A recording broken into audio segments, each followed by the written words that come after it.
Someone was watching. But who? Riel lived alone. She worked at a small office. Every evening, she walked home. The street was always quiet.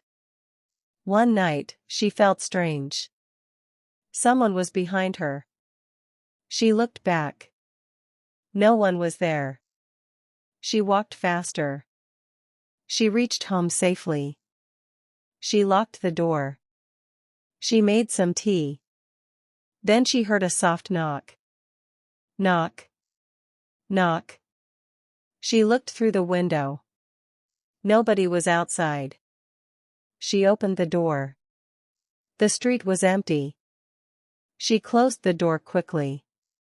Her phone buzzed. A message appeared. I can see you. Her heart started racing. The number was unknown. She blocked it. A few minutes later, another message came. Nice blue sweater. She looked at her sweater. It was blue. Someone really knew. She turned off the lights. She looked outside. A dark figure stood near a tree. It did not move. She called the police.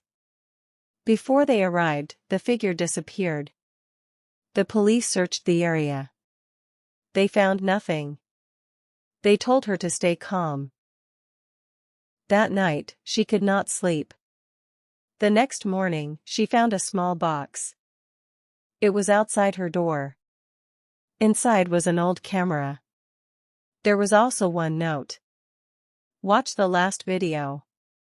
Her hands were shaking. She played the video. The screen showed her house. Someone had recorded it. The video was from yesterday. Then the camera moved. It showed the tree. A man was standing there. His face was hidden. Suddenly, the video became blurry. A loud sound filled the room. The recording stopped. Behind the camera, another shadow appeared. Someone was watching the man. Not just Ria. She checked the box again. There was one more note. It said, "You were never the real target." At that moment, the doorbell rang. Ring. Ring. She slowly walked to the door. She looked through the peephole. No one was there. Only one fresh footprint. It led into the dark night. And it never came back.